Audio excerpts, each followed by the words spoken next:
Salut la compagnie, c'est Jules Melon, et aujourd'hui dans l'Impro Ciné Critique, nous allons fêter les 20 ans, peut-être à 1 ou 2 jours près, de la sortie française d'une œuvre qui a gagné ses jalons de films cultes à travers le temps. 2006 donc pour V for Vendetta, ou V pour Vendetta en version française, adaptation d'une bande dessinée roman graphique créée par Alan Moore, le grand DC Comics. Il a fait Watchmen, Batman, il en a écrit quelques-uns en tout cas, un anarchiste lui en son temps, qui, dans les années 80, en publiant ceci, avait voulu s'opposer contre le régime conservateur britannique de Margaret Thatcher. Bon là, c'est différent, c'est transposé dans une certaine modernité de l'époque, mais quand même mené, non pas derrière la caméra, mais au scénario, par des révolutionnaires en leur genre, à savoir les sœurs Wachowski qui sortaient de la trilogie Matrix, et on voit ici évidemment la continuité.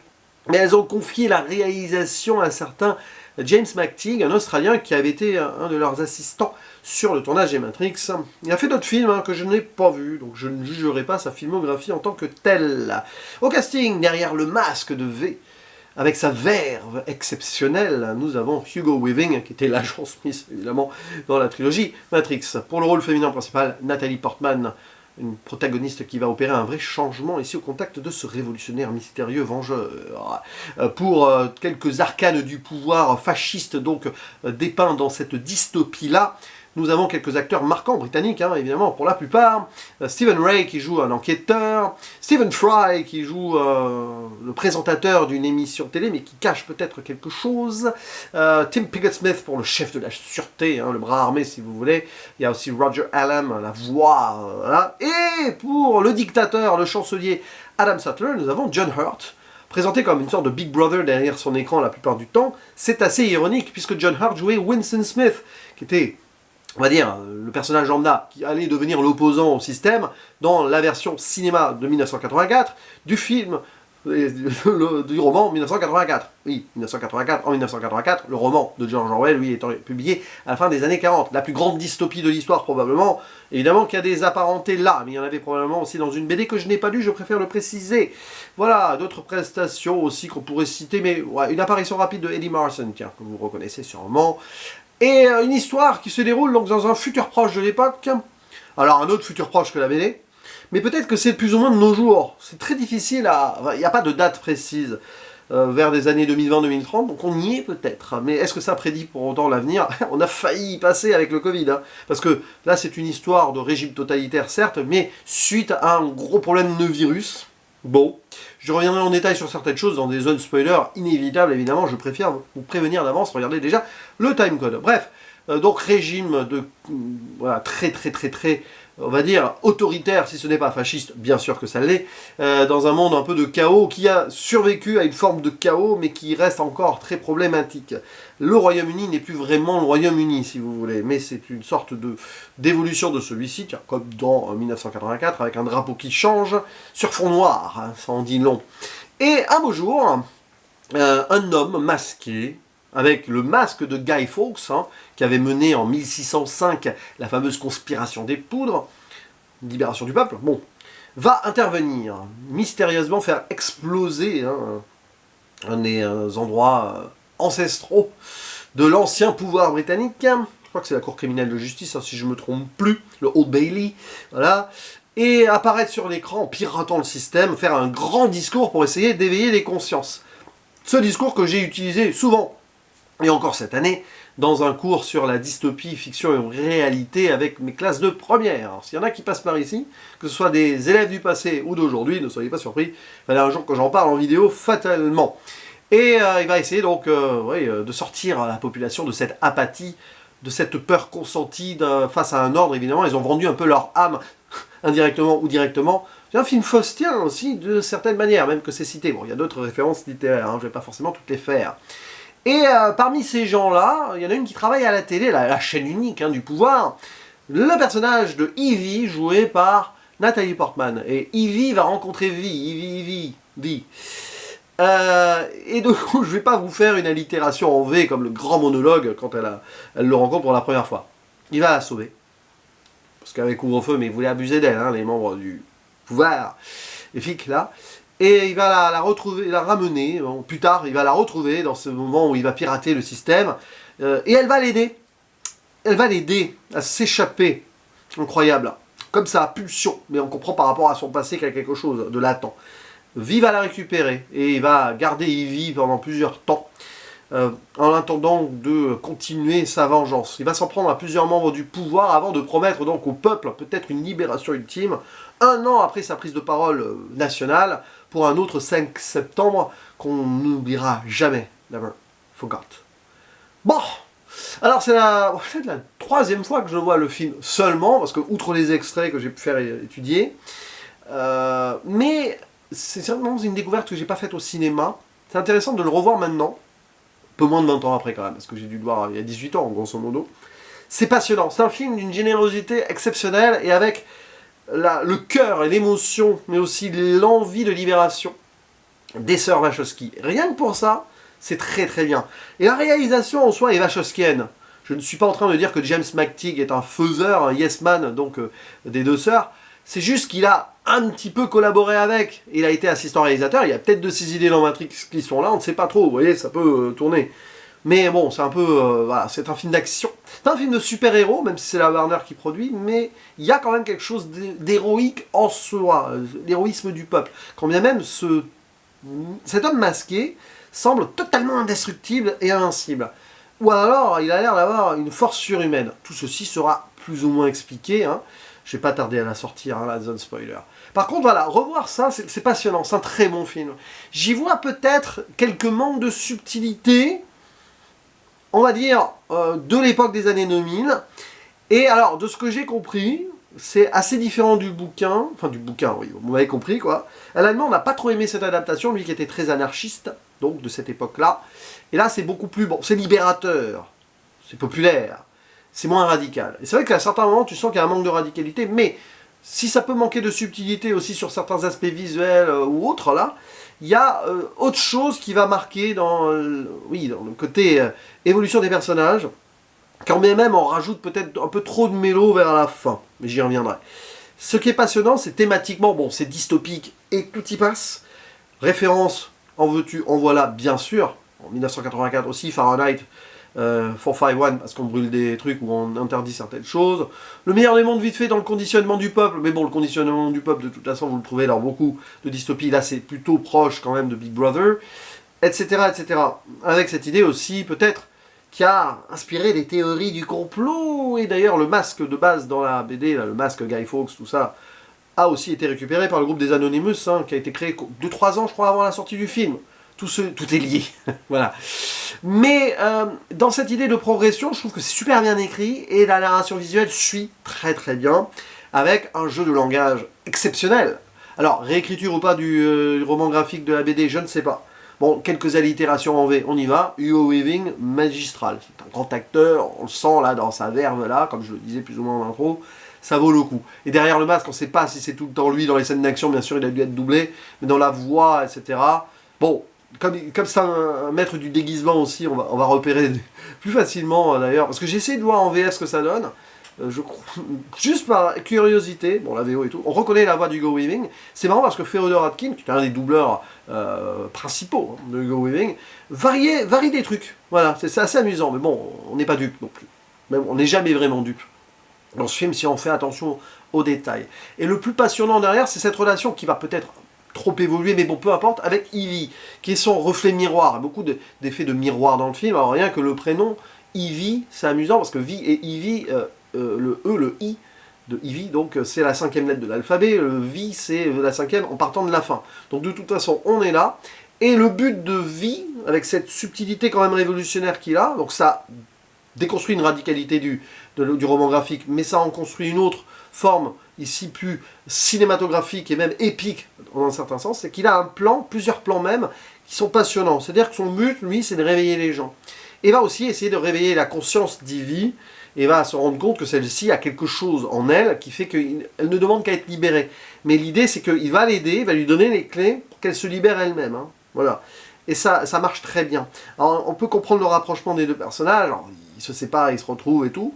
Mais je trouve que finalement, arrivé au bout, tu peux justifier certaines choses que je peux trouver un peu pompières quand même, maintenant, quand je le revois. D'accord.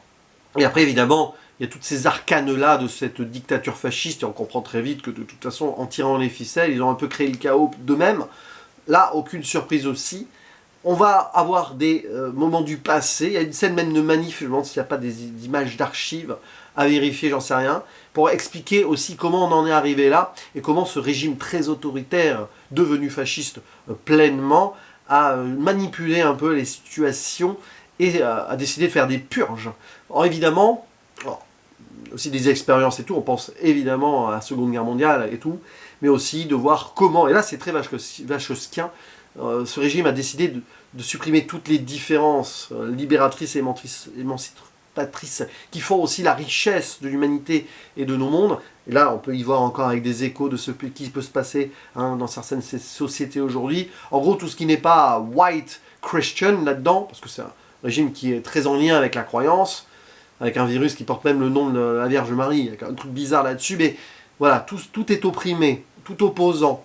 Homosexualité, noirs, musulmans, par exemple, ils y passent. On voit quelques rafles et tout, de flashbacks, et d'autres scènes donc dans une sorte de prison scientifique, sur lequel, tout ça j'y reviendrai très vite.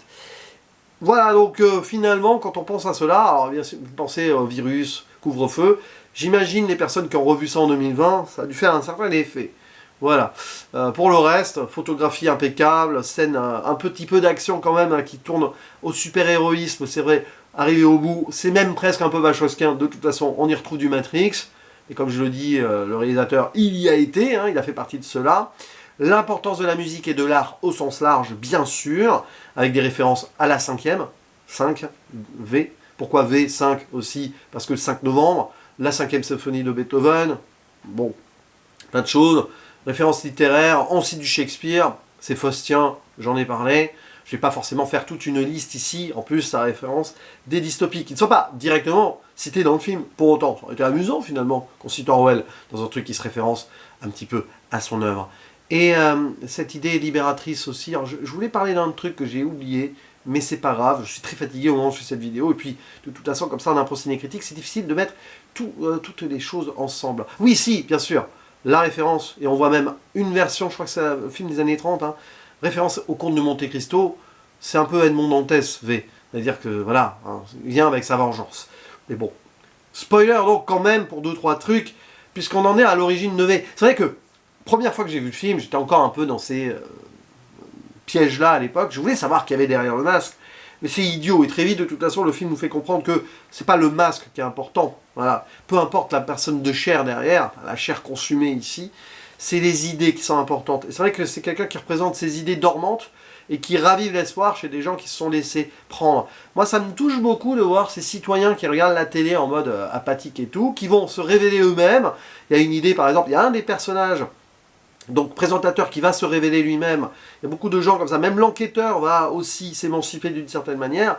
Et on voit comment le public réagit quand il y a des choses. Par exemple, il y a cette scène extraordinaire de pastiche dans une émission où le chancelier est tourné en dérision. Ça va évidemment valoir plus que la place, mais carrément la vie à notre présentateur, sur lequel je reviens très vite après, qui parodie façon Benny Hill et tout, j'aime beaucoup.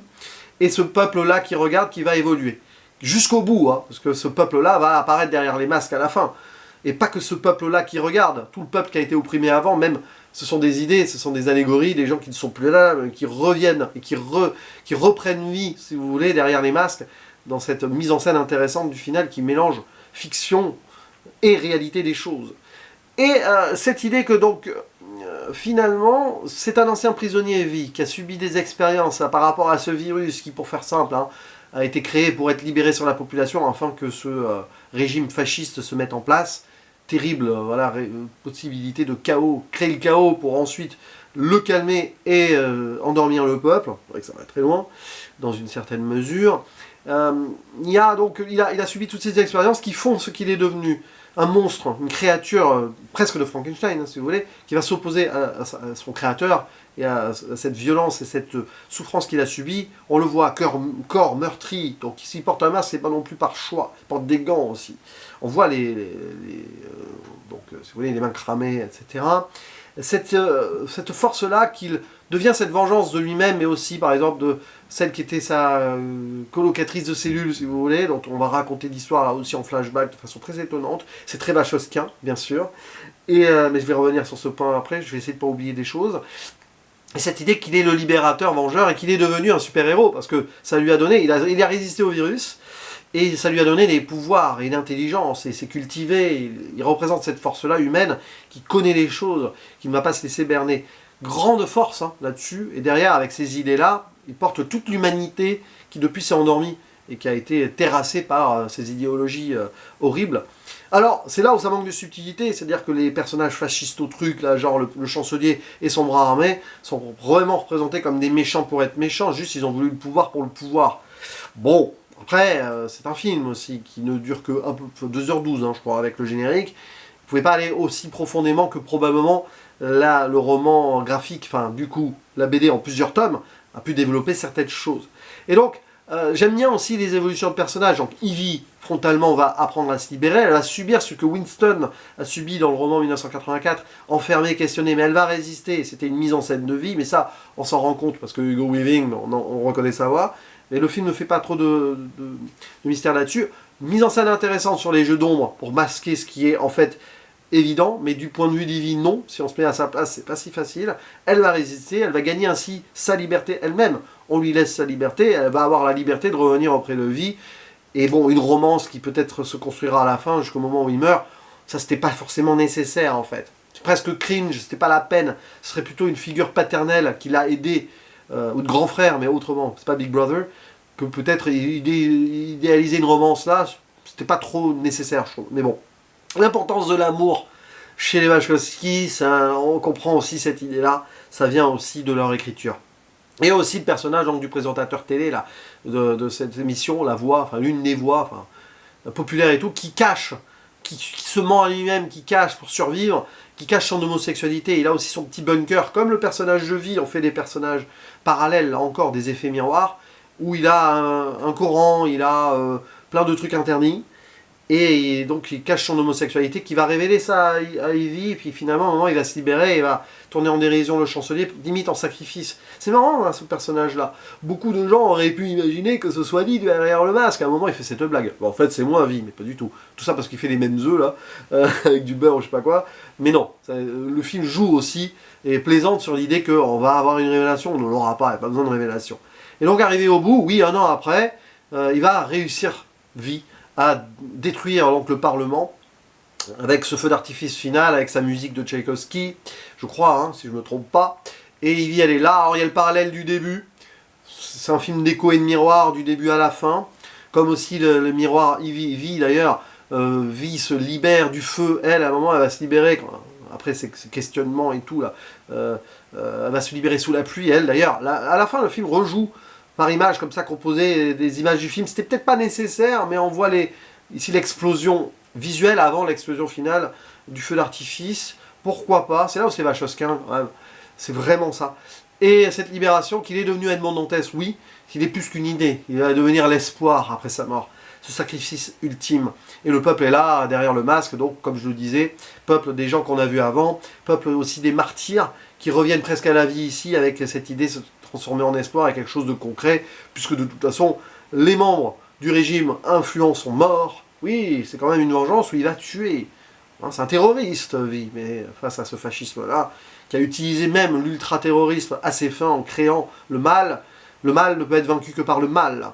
Voilà, donc c'est le pacte faustien ultime jusqu'au bout, où, finalement, la clé est maintenant dans les mains du peuple, pour reprendre une forme de pouvoir beaucoup plus démocratique et plus paisible, même si ça, il y a une porte ouverte à la fin, on ne sait pas trop comment ça finira. Mais c'est quand même très marquant, quoi qu'il arrive.